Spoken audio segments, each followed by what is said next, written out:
اس سے پہلے سورہ آل عمران کی 11 آیتوں کا خلاصہ پیش کیا گیا۔ ابھی ہمارے سامنے 12ویں آیت مقدسہ ہے اور 13ویں آیت سے تو بدر کے احوال کا تذکرہ رہے گا۔ تو ابھی یہ بات جو 12ویں آیت کریمہ ہے، اس آیت کریمہ کے نزول کے تعلق سے حبر امت ترجمان قرآن رئیس المفسرین حضور صلی اللہ علیہ وسلم کے چچازاد بھائی حضرت عبداللہ ابن عباس رضی اللہ تعالی عنہما سے ہی دو روایتیں۔ پہلی روایت بدر کے بعد کے تعلق سے ہے، دوسری روایت کا تعلق بھی بدر کی بات سے، بس خالی ذرا سا فرق ہو جاتا ہے۔ پہلی روایت اس طریقے سے ہے کہ حضور صلی اللہ علیہ وسلم کو اللہ تعالیٰ نے، آپ کے صحابہ کو اللہ تعالیٰ نے جب فتح و نصرت سے مالا مال فرمایا اور بدر کے میدان میں کامیابی کا جھنڈا گاڑا، اور اس کے بعد حضور صلی اللہ علیہ وسلم مدینہ طیبہ آئے، تو مدینہ طیبہ کے اندر یہودیوں کے دو بڑے گروہ، دو بڑے قبیلے بنو قریظہ، قبیلہ بنو نذیر، یہ لوگ آباد تھے اور اکثر کچھ نہ کچھ شر مارتے رہتے تھے، شرارت کچھ نہ کچھ کرتے ہی رہتے تھے۔ تو حضور صلی اللہ علیہ وسلم نے آ کر ان لوگوں سے خطاب فرمایا کہ اب تم لوگ سنبھل کر کے رہنا، ورنہ تم لوگوں کو بھی جواب دیا جائے گا۔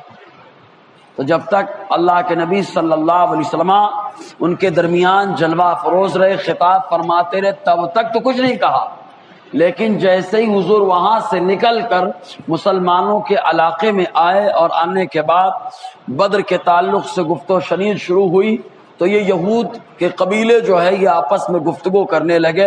آرے بدر کا جو واقعہ پیش آیا وہ مقابلہ عرب کے لوگوں سے تھا، عرب کے لوگ لڑنا بھیڑنا کیا جانے، یہ ہم کو دھمکی دے رہے ہیں، ہم لوگ تو جو ہے جنگی معاملات میں بڑے ماہر ہیں، ہم سے کہاں مقابلہ کر پائیں گے۔ حضور صلی اللہ علیہ وسلم کو خبر ہوئی، آقا دو جہاں صلی اللہ علیہ وسلم کے صحابہ کافی جلال میں تھے، اللہ تعالیٰ نے آیت کریمہ نازل فرمائی اور ارشاد فرمائے، محبوب آپ اپنی زبان بافیض ترجمان سے کہہ دیں، اے کافرو ان قریب تمہیں مغلوب کیا جائے گا، تم شکست کھاؤ گے اور اس کے بعد جہنم کے ایندھن بن جاؤ گے۔ ایسا ہی ہوا کہ یہودیوں کے 600 افراد مارے گئے، ذلیل و رسوا ہوئے، اور خیبر میں ٹیکس ان کے اوپر نافذ کیا گیا اور خیبر میں ان کو اپنے بڑے بڑے محلات چھوڑ کر کے جانا پڑا۔ اس طریقے سے اللہ تبارک و تعالیٰ نے ان یہودیوں کو شکست عطا فرمائی۔ یہ پہلا قول ہے۔ دوسرا قول حضرت عبداللہ ابن عباس کا یہ ہے کہ جب بدر میں مکہ کے باشندے شکست کھا گئے تو ان کو بڑی مایوسی تھی، کیونکہ ان کا سب سے بڑا سردار ابو الحکم ابو جہل جہنم پہنچا تھا۔ اس کے بارے میں ایک روایت میں آیا ترغیب و ترہیب کے اندر کہ بدر چونکہ ایک کنواں ہے، انشاءاللہ تفصیل سے بتائیں گے آگے، بدر کے کنویں سے نکلا ایک شخص، دوسرا شخص نکلا آگ کا کوڑا لے کے، مارتے ہوئے حضرت عبداللہ ابن عمر فرماتے میں نے دیکھا، دیکھنے کے بعد حضور کے پاس گیا، جا کر کے میں نے عرض کیا اللہ کے نبی صلی اللہ علیہ وسلم ایسا ایسا واقعہ پیش آیا۔ حضور نے فرمایا جو کنویں سے نکلا تھا، جس کو مارا جا رہا تھا، وہ امت کا فرعون ہے جس کو ابو جہل کہا جاتا ہے، اور جو کوڑا چلا رہا تھا قیامت تک اللہ نے جس فرشتے کو اس کے اوپر مقرر فرمایا وہ اس کے اوپر کوڑا چلا رہا تھا۔ تو ان کو بڑا افسوس تھا کہ ابو جہل ابو الحکم مارا گیا، تو افسوس میں تھے۔ تو یہودی جو مدینہ طیبہ میں رہتے تھے، کعب بن اشرف نالائق زمانہ، جس کو محمد بن مسلمہ رضی اللہ تعالی عنہ نے جس کی گردن کو کاٹ کر لے کر کے سر آقا علیہ السلام کی بارگاہ میں پہنچ گئے تھے، یہ حضور کو بہت اذیت اور تکلیف دیتا تھا۔ آقا علیہ السلام نے فرمایا کون ہے جو کعب ابن اشرف کے لیے کافی ہوگا؟ محمد ابن مسلمہ کھڑے ہوئے، بخاری شریف کی حدیث پاک، عرض کرتے ہیں اللہ کے نبی صلی اللہ علیہ وسلم کیا آپ کو پسند ہے کہ میں اسے قتل کر دوں؟ حضور نے فرمایا ہاں۔ تو صحابہ کا معاملہ تو وہی جس کی ترجمانی بریلی کا تاجدار کرتا ہے، خدا کی رضا چاہتے ہیں دو عالم اور خدا چاہتا ہے رضا محمد۔ تو گئے اور اس کے بعد اس کو شکست، اس کی گردن اڑا کر کے لے کے آ گئے۔ تو وہی کعب ابن اشرف اپنے حواریوں کو لیتا ہے اور گھڑ سواروں کو لے کر مکہ پہنچ جاتا ہے. مکہ کے باشندوں سے جا کر کے بات کرتا ہے کہ ڈرنا مت، دونوں طرف سے حملہ کریں گے. تم لوگ مدینے کے باہر سے حملہ کرنا، ہم لوگ اندر سے حملہ کریں گے اور مسلمانوں کو پیس کر کے رکھ دیں گے. چنانچہ ان لوگوں نے آپس میں منصوبہ بنا لیا، اور منصوبہ دیکھو روز اول سے منصوبہ بن رہا ہے. کوئی یہ نہ کہے کہ آج کا پلان ہے، آج کا منصوبہ ہے. روز اول سے منصوبے بن رہے ہیں، لیکن جن کا ایمان مضبوط رہا اللہ تعالیٰ نے دنیا میں ان کے سکے کو رائج فرما دیا ہے. ان کی عظمت کا لوہا لوگوں نے مانا. شرط یہ کہ ایمان مضبوط ہونا چاہیے. ایمان جس کا مضبوط ہے اللہ ترقی عطا فرماتا ہے. منصوبے تو ہمیشہ بنتے رہے، اندر سے بھی بنتے رہے، باہر سے بھی بنتے رہے. بالکل وہی معاملہ رہا کہ تم اندر سے ہم حملہ کریں گے، باہر سے تم پیس کے رکھ دیں گے. صحابہ کرام بتقاضۂ انسانیت اور بشریت گھبراہٹ حضور کی بارگاہ میں گئے. آقا علیہ السلام سے جا کر کے عرض کیا یہود اور کفار اور مشرکین یہ دونوں مل گئے، الکفر ملت واحدہ، یہ تو ایک ہو گئے. تو مکہ کے باشندے نے ایک جملہ اور کہا تھا جب ایک ہونے لگے، کہا تم لوگ تو دونوں آسمانی کتاب والے ہو، تم لوگ بھی آسمانی دین مانتے ہو، یہ بھی آسمانی دین مانتے، کہیں ایسا نہ ہو کہ تم دونوں ایک ہو جاؤ، مسلمان یہود ایک ہو جاؤ، ہم لوگ اکیلے رہ جائیں. تو کعب ابن اشرف نے کہا ہمارا تمہارا جھگڑا بات کا ہے، ہم بعد میں دیکھیں گے، پہلے جو مسلمانوں کی مصیبت ہے اس کو ختم کرو. ہر دور میں یہ معاملہ رہا ہے، سارے مذہبوں کو دیکھو، سب کہتے ہیں ہمارا تمہارا معاملہ بعد میں، پہلے ان سے نپٹو. لیکن الحمدللہ اللہ تبارک و تعالیٰ نے ہر محاذ میں ہمیں اول ہی بنایا ہے، ہر محاذ میں اول بنایا. جب اول بنایا تو کردار بھی اول ہو، گفتار بھی اول ہو، اور کام کرنے کا طریقہ بھی اول ہونا چاہیے. تو مطمئن کیا. صحابہ کرام کو خبر لگی کہ ان لوگوں نے آپس میں منصوبہ بنا لیا ہے. تو اللہ کے نبی صلی اللہ علیہ وسلم کی بارگاہ میں آئے تو اس وقت اللہ تعالیٰ نے فرمایا محبوب آپ کہہ دو، سبحان اللہ، آپ کہہ دو، منصوبے بناتے رہو، لیکن جب مقابلہ ہوگا تو غلبہ ہمارا ہوگا، مغلوب تم ہوگے، مغلوب تم ہوگے. تو یہ عبداللہ ابن عباس فرماتے ہیں. دونوں روایتیں یہ ہیں. دیکھیں قرآن کی آیت اللہ تعالیٰ کیا فرماتا ہے. قل للذین کفروا ستغلبون وتحشرون الی جہنم وبئس المہاد. اللہ تعالیٰ فرماتا ہے محبوب آپ کہہ دو. اللہ تعالیٰ بار بار اپنے محبوب سے کیوں کہلواتا ہے؟ ڈائریکٹ بھی تو کہہ سکتا ہے، اللہ تعالیٰ ڈائریکٹ بھی تو بول سکتا ہے، قادر ہے نا اس پر، وہ بول سکتا ہے ڈائریکٹ، لیکن محبوب سے بلواتا ہے. پہلے تو سمجھا رہا ہے اے مخلوق تو ڈائریکٹ میری بات نہیں سمجھ سکتی، اے مخلوق ڈائریکٹ تو میری بات نہیں سمجھ سکتی. جب مخلوق ڈائریکٹ نہیں سمجھ سکتی تو ڈائریکٹ پریشان ہو جائے گی. تو میرے محبوب کا وسیلہ لے لے، فرمان میرا ہوگا، زبان محبوب کی، اور کام تمہارا ہوگا. تو اللہ تعالیٰ نے محبوب کے وسیلے کو تو سمجھایا. اور دوسری بات اللہ تعالیٰ نے اپنے محبوب کی زبان سے کہا محبوب تم کہو. اللہ تعالیٰ نے گویا کہ عقیدہ نظریہ دے دیا، محبوب تمہاری زبان کی اہمیت ہمارے نزدیک بہت زیادہ ہے، تمہاری زبان کی اہمیت بہت زیادہ. اسی اہمیت کو، جس اہمیت کو اجاگر اللہ نے قرآن میں جگہ جگہ فرمایا، بریلی کے تاجدار نے اپنے شعر میں اس کی ترجمانی کی، وہ زبان جس کو سب کن کی کنجی کہے، اس کی نافذ حکومت پہ لاکھوں سلام. تو اللہ تعالیٰ نے اپنے محبوب کی زبان کی اہمیت بتائی. دوسری بات. تیسری بات اللہ تعالیٰ نے فرمایا محبوب آپ کہہ دو. اس کی وجہ کیا؟ اہمیت معلوم ہوتی ہے، صحیح ہے کہ نہیں؟ اہمیت معلوم ہوتی ہے. ہر آدمی سے ہر آدمی اپنی بات نہیں کہلواتا. ارے تمہارا بولنا میرا ہی بولنا ہے، بول دو. آپ زور سے بولا نا یار، تمہارا بولنا میرا بولنا ہے، بول دو. دیکھنا کبھی جب میٹنگ ہو آپ ہی بول دو، آپ نے جو کہا وہ میں نے کہا. تو اللہ تعالیٰ نے اپنے محبوب کی شان کو بتا دیا. ارے میرا محبوب جب بولتا ہے تو اس کا بولنا میرا بولنا ہوتا ہے. اسی لیے تو اللہ تعالیٰ فرماتا ہے وَمَا يَنْطِقُ عَنِ الْهَوَىٰ إِنْ هُوَ إِلَّا وَحْيٌ يُوحَىٰ. میرا محبوب اپنی خواہش سے کچھ نہیں بولتا ہے، جو بولتا ہے خدا کا پیغام ہوتا ہے جو مصطفیٰ کی زبان پہ ہوتا ہے. سمجھے؟ اللہ تعالیٰ نے اپنے محبوب کی اہمیت کو بتائی، زبان کی اہمیت کو بتائی. تو اللہ تعالیٰ فرماتا ہے کہہ دو. کس سے کہہ دو؟ للذین کفروا، کافروں سے. کس سے کہہ دو؟ زور سے بولو تو. کس سے؟ ایک دم کلیئر کر دیا اللہ تعالیٰ نے کہ کافر ہے. کافر بولو, کافر ہے, کافر بولو. ہمارے یہاں پاگل لوگ پیدا ہو گئے, بولتے ہیں کافر کو. ہاں پہلے رک جاؤ, اتنا جتنا میں بول رہا اتنا بول کے رک جاؤ. کافر کو کیا بول رہے ہو, کیا بول رہے ہو؟ کس کو, کس کو کافر مت بولو. کیا پاگل پنتی ہے, خود ہی پہلے بول رہے ہو کافر کو, پھر بول رہے مت بولو.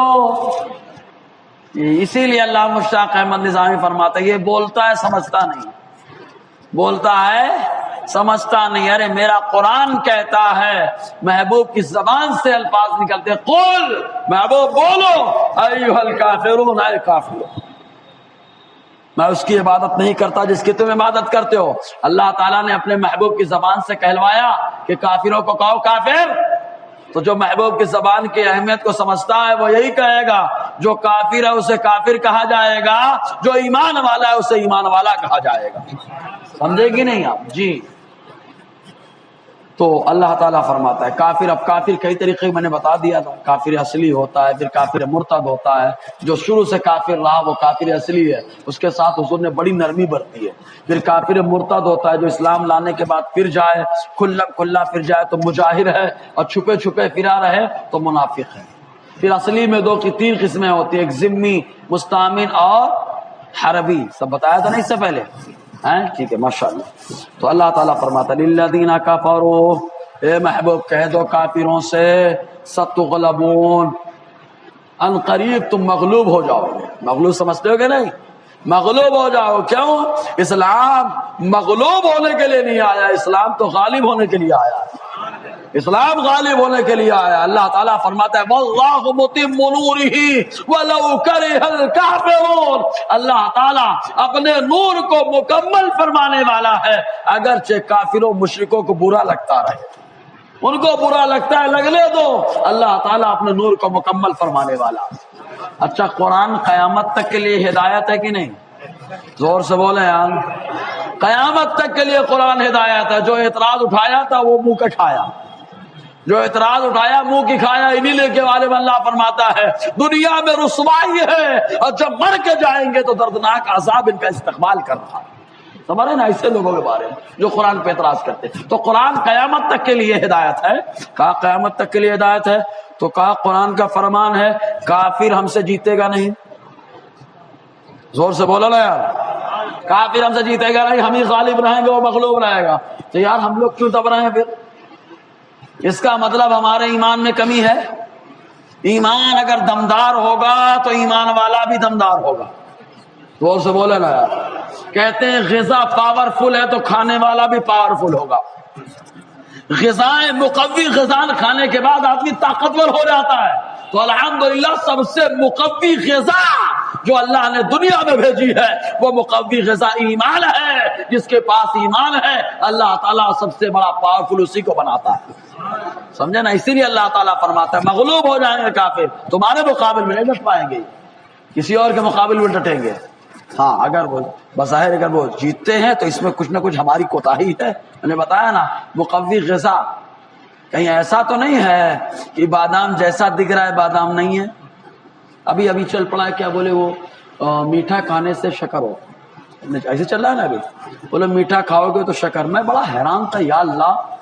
ماں عائشہ صدیقہ فرماتی ہے کہ اللہ کے نبی, ترمذی شریف کے حدیث ہے پاک, کہ حضور صلی اللہ علیہ وسلم کو میٹھا بہت پسند تھا. زور سے بولو نا یار. حضور کو میٹھا بہت پسند تھا. حضور کو جو چیز پسند ہو اس میں بیماری تو ہو ہی نہیں سکتی. یہ میرا ایمان ہے.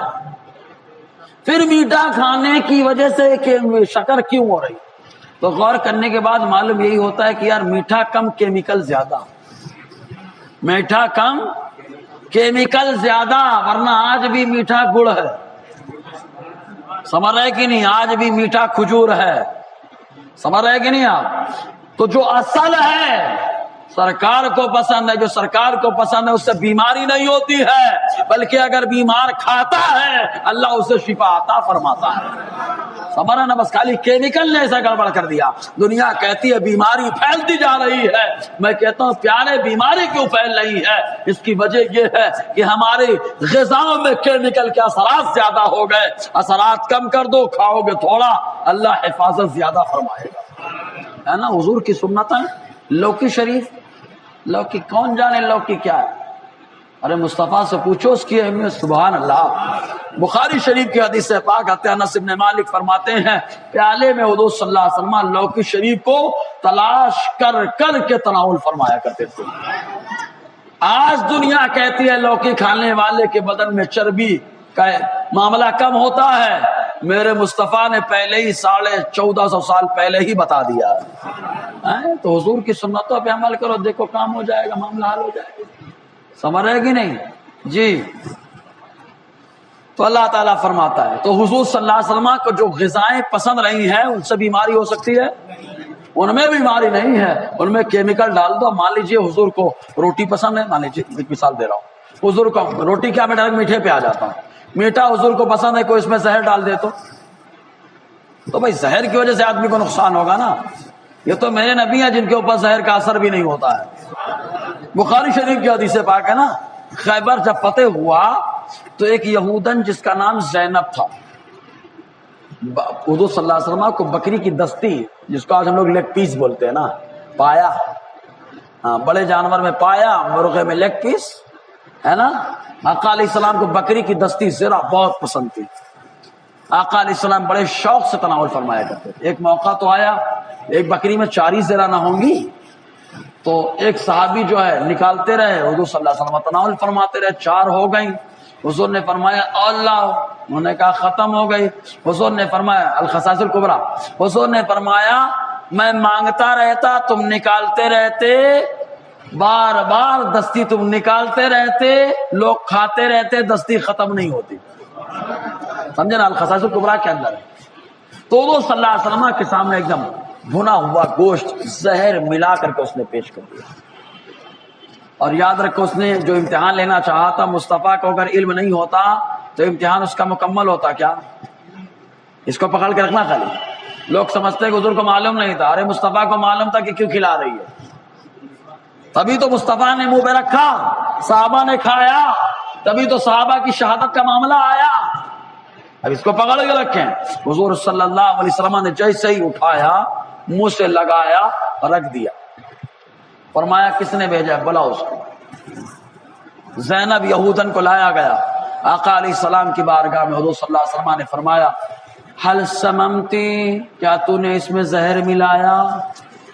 ہکا بکا رہ گئی زینب، یہودن زہر ملایا، ان کو کیسے معلوم ہو گیا؟ کیا کہتی؟ من اخبارات، کس نے آپ کو بتایا کہ اس میں زہر میں نے ملایا؟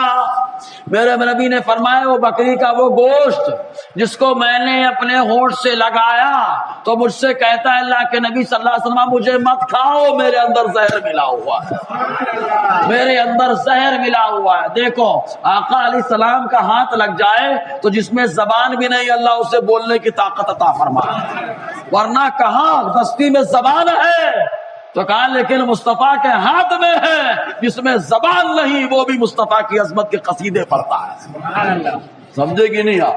تو اس نے جانتے حضور نے فرمایا کیوں ملایا تو نے؟ صحابہ نے کھا لیا تھا، حضور نے منع فرمایا دبا دیا۔ 3-4 صحابہ کی شہادت کا واقعہ پیش آیا، تو اس نے جو جملہ کہا، دیکھو جملہ، اس نے کہا میں نے آزمانے کے لیے ملایا کہ اگر آپ نبی ہوں گے تو زہر کا اثر نہیں ہوگا۔ ایک یہودن عورت ہے، اس کا عقیدہ ہے کہ جو نبی ہے اس پہ زہر کا اثر نہیں ہوگا۔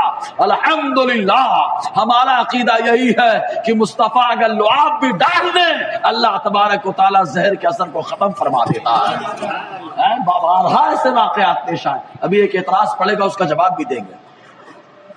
تو حضور صلی اللہ علیہ وسلم نے فرمایا کیوں؟ اس نے کہا اس لیے کہ اگر آپ نبی ہیں تو زہر کا اثر نہیں ہوگا، نبی نہیں ہوں گے تو زہر کا اثر ہوگا، ہم کو چھٹکارا مل جائے گا۔ حضور نے کوئی کچھ کلام نہیں کیا، اب جواب مل گیا۔ صحابہ کیوں شہید ہوئے؟ نبی نہیں تھے۔ صحابہ کیوں شہید ہوئے؟ نبی نہیں تھے، نبی کو کچھ نہیں ہوا کیونکہ نبی رہے۔ سمجھے کہ نہیں؟ تو حضور صلی اللہ علیہ وسلم اس کے امتحان کے بارے میں جان رہے کہ نہیں جان رہے؟ اگر منع کر دیتے تو امتحان مکمل ہوتا؟ آقا نے منع نہ کر کے اس کے امتحان میں بتا دیا کہ اس کے دل میں کیا ہے، کیوں بھیجا؟ ارے جو اللہ کا نبی ہے اسے بھی جانتا ہے، سمجھے کہ نہیں؟ اب ایک اعتراض آپ کریں گے کہ بخاری اور مشکات کی حدیث پاک نبی پہ زہر کا اثر نہیں ہوتا،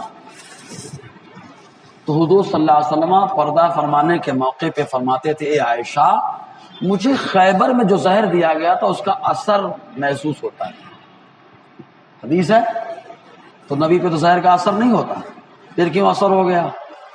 تو جب امتحان مقصود تھا تب اثر نہیں ہوا، زور سے بولو نا یار، جب امتحان مقصود تھا زہر کا اثر نہیں ہوا، لیکن ایک منصب ہے مرتبہ شہادت، اور شہادت رب کو بہت پسند، اور جو رب کو پسند اللہ تعالیٰ اپنے محبوب کے ساتھ وہی فرماتا، تو محبوب شہادت سے محروم نہ رہے، اس لیے وہ اثر پردہ فرمانے کے موقع پر ظاہر ہوا تاکہ مصطفیٰ شہادت کے منصب پر بھی فائز ہو جائے۔ اللہ نے شہادت کے منصب پہ فائز کرنے کے لیے معاملہ رکھا، امتحان وہاں پورا، ورنہ تو مصطفیٰ کا لعاب ایسا کہ سانپ کاٹے لعاب لگائے زہر ختم ہو جائے۔ ابو بکر کے رضی اللہ تعالی، سمجھ میں آیا نا جی؟ تو اللہ تعالیٰ فرماتا ہے قل، اے محبوب آپ کہو، آپ فرما دو، آپ بول دو، کیا بات ہے یار، اللہ کا محبوب بولو، محبوب رب بولو، رس گھولو، بول دو محبوب، للذین کفروا، کافروں سے، ستغلبون، تم لوگ مغلوب ہو گئے، اسلام غالب رہے گا، اسلام غالب رہے گا، وَتُحْشَرُونَ إِلَى جَهَنَّمَ، اور جب مغلوب ہو گئے، مارے جاؤ گے تو جہنم میں جمع کیے جاؤ گے۔ کہاں جمع کیے جاؤ گے؟ جہنم۔ دو ہی ٹھکانے ہیں، جنت اور، اچھا یہودی اتنی ایسی قوم کہ اس کو اب کیا کیا نہیں ملایا، دیکھو نا، آسمان سے اللہ نے اس کو من و سلوا سے بھی نوازا نا، من و سلوا، حلوہ اور بٹیر بھنا ہوا، سبحان اللہ، لیکن نالک نہ حلوے کی قدر جانے نہ بٹیر کی قدر جانے، کیا کہتے ہیں معلوم؟ لن نصبر علی طعام واحد، ایک ہی قسم کا کھانا ہے، مزہ نہیں آ رہا، تو کچھ سبزی بھاجی ملنی چاہیے۔ یہ نالائق قوم سبزی بھاجی کے چکر میں پریشان رہی ہے، ہمیشہ اس کے چکر میں پریشان رہی ہے، اور کہاں جانے حلوے کی شان اور بٹیر کی شان کون جانے کہ اللہ نے آسمان سے بھیجا۔ جانتے ہیں اللہ نے میٹھا پانی دیا نالائقوں کو، اس کا بھی صبر نہیں، رات میں ستون آتا، اجالا ملتا، وہ سب کچھ دیکھ کر کے شرارت کرتی رہی۔ یہ بنی یہودی قوم، یہودی قوم حضور صلی اللہ علیہ وسلم کے بارے میں قرآن میں آیا کہ حضور کو ایسے جانتی جیسے ہر آدمی اپنے بچے کو پہچانتا ہے، الذین یعرفونہ کما یعرفون ابناءہم، یہ لوگ حضور کو ایسے جانتے تھے جیسے ایک آدمی اپنے بچے کو جانتا ہے۔ تو حضرت عمر رضی اللہ تعالی عنہ نے عبداللہ ابن سلام، جو یہودیوں کے بہت بڑے عالم تھے، اور الحمدللہ حقیقی عالم تھے، دنیا دار عالم نہیں، دنیا دار موقع کو دیکھ کر کے کام کرتا ہے، اور دیندار موقع نہیں دیکھتا، یہ دیکھتا ہے کہ جنت کہاں سے ملنے والی ہے، یہ دیکھتا ہے کہ جنت کہاں سے ملے گی، دنیا کے چکر میں نہیں ہوتا۔ عبداللہ ابن سلام وہ بھی عالم، ان کے والدی بڑے عالم، حضور کے پاس آئے، 3 سوال کیے، حضور نے جواب دیا، کلمہ پڑھ کے مشرف اسلام ہو گئے۔ اور جب کلمہ پڑھ کے مشرف اسلام میں بخاری شریف کے حدیث پاک اتنے میں یہودی آ گئے، عبداللہ ابن سلام پیچھے چھپ گئے، اور آقا سے کہا کہ آپ پوچھنا عبداللہ ابن سلام کا کیا مقام ہے تمہارے درمیان، کیا اسٹیٹس ہے۔ جیسے یہودی آئے، حضور نے پوچھا تم لوگوں میں عبداللہ ابن سلام کا کیا منصب ہے، ان لوگوں نے کہا وہ بھی عالم، ان کے والد عالم، بہت بڑے عالم، خوب ان کے قصیدے پڑھنے تعریف میں۔ عبداللہ ابن سلام پیچھے سے نکلے، کلمہ پڑھنے لگے، جیسے کلمہ پڑھنے لگے بولے سب سے برے یہی ہیں، سب سے برے یہی ہیں۔ یہ آج کے دور میں یہی کسوٹی، اپنا ہے تو اچھا، دوسرے کا ہو گیا تو برا۔ ارے یہ مت دیکھو، یہ دیکھو کہ سچا کون ہے، اچھا کون ہے۔ جو آدمی سچا ہوتا ہے وہ اچھا ہوتا ہے، اور جو اچھا ہوتا ہے وہی سچا ہوتا ہے، وہی سچا ہوتا ہے۔ تو عبداللہ ابن سلام رضی اللہ تعالی عنہ سے حضرت عمر نے پوچھا، اے عبداللہ یہ بتائیے آپ کہ قرآن کہتا ہے یہودی حضور کو ایسے جانتے ہیں جیسے آدمی اپنے بچے کو جانتا ہے، کیا یہ صحیح ہے؟ عبداللہ ابن سلام کہتے ہیں آدمی کو اپنے بیٹے کے بارے میں شک ہو سکتا ہے، کہ یہ ہمارا ہے کہیں اور کا ہے، ہمارا ہے کہیں اور کا ہے، لیکن ان کو آقا علیہ السلام کے بارے میں ذرہ برابر بھی شک نہیں. ان کو معلوم ہے کہ اللہ کے سچے نبی ہیں، ان کو معلوم ہے کہ اللہ کے سچے نبی ہیں. خالی حسد کی وجہ سے انہوں نے انکار کیا، اور حسد نے تو ابلیس کو برباد کر دیا، ابلیس کو برباد کر دیا حسد نے، یہود کو برباد کر دیا حسد نے، منافقوں کو برباد کر دیا حسد نے. حسد جہاں جاتا ہے، جس کے اندر جاتا ہے، اس کو تباہی کے علاوہ کچھ نہیں دیتا، برباد ہی کر ڈالتا ہے. تو اللہ تعالیٰ فرماتا ہے جہنم میں جمع ہوگے. اب جہنم یہ مرکب لفظ ہے. جہنم، جا مانے جگہ، بولتے نا عالی جا، بلند رتبے والا. تو جا مانے جگہ، نم مانے گہری، گہری جگہ. جہنم گہری جگہ. کتنی گہری جگہ؟ اور حضور سے پوچھے. مسلم شریف کے حدیث پاک، راوی حضرت ابو ہریرہ رضی اللہ تعالیٰ عنہ. مسجد نبی میں صحابہ بیٹھے ہوئے ہیں. اللہ تعالیٰ ہر مومن کو مسجد نبی میں نماز کا موقع عطا فرمائے. اور ماشاء اللہ عاشق رسول صلی اللہ علیہ وسلم امام ہو، اس کے پیچھے باجماعت نماز کا بھی موقع عطا فرمائے. جی، تو حضور صلی اللہ علیہ وسلم مسجد نبی میں بیٹھے ہوئے، ایک اچانک ایک آواز آئی. اب کچھ آواز آ جائے، کبھی کبھی آتی ہے آواز، آدمی متوجہ ہو جاتا ہے. تو ایک آواز آئی. اب جو آواز آئی تو صحابہ متوجہ ہوئے. حضور نے فرمایا اتدرون ما ھذا، جانتے یہ آواز کیسی ہے؟ اب صحابہ کرام، ہم لوگ ہوتے تو اپنا مشورہ دیتے، نہیں یہ ہے وہ ہے یہ. صحابہ کرام حضور کی بارگاہ میں بیٹھے، کیا بولنا، کیوں پوچھ رہے ہیں، وہ تو اللہ کے رسول ہی جانے. تو صحابہ نے عرض کیا اللہ و رسول عالم، اللہ اس کے رسول خوب جانتے ہیں کہ کیوں آواز آئی، کیسی آواز ہے. حضور نے کیا فرمایا معلوم؟ آقا فرماتے ہیں، ایک دیکھو حدیث کا جملہ سنیں، ایک ہوتا ہے عربی میں خریف، اور ایک ہم لوگ بولتے ہیں سال. سال جو ہوتا ہے اس سے بڑا ہوتا ہے لفظ خریف. خریف کیا ہوتا ہے؟ جیسے مہینہ، مہینے سے بڑا سال ہوتا ہے کہ نہیں ہوتا؟ تو ویسے لفظ سال سے بڑا کیا آتا ہے؟ خریف. عربی میں کیا آتا ہے؟ اور حضور کی ظاہری زندگی کتنی ہے؟ 63 سال. کتنی؟ 63 سال ہے. اب آپ حدیث سنو. آقا کیا فرماتے معلوم؟ ھذا الحجر الذي رمي به الى جهنم حتى منذ 70 خريفا حتى انتهى الى قارها او كما قال. حضور نے فرمایا جو آواز آئی ہے یہ وہ پتھر ہے جو 70 خریف پہلے، خریف سال سے بڑا، 70 خریف پہلے جہنم کی گہرائی میں پھینکا گیا تھا، اب جا کے جہنم کی گہرائی میں پہنچا ہے.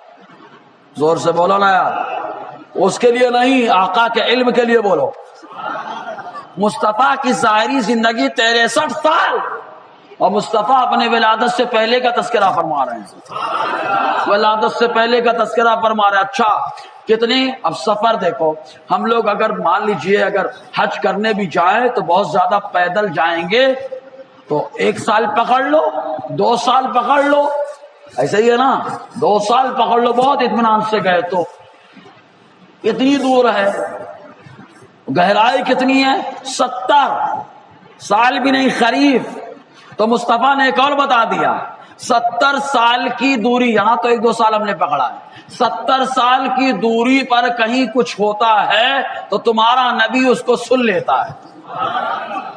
جب 70 سال کی دوری پہ کچھ ہوتا ہے نبی سن لیتے ہیں، تو ہم تو غلام 1-2 سال کی دوری پہ ہے، یہاں سے بلاتے مصطفیٰ وہاں سن لیتے ہیں، ہم یہاں سے پکارے وہاں وہ سنے.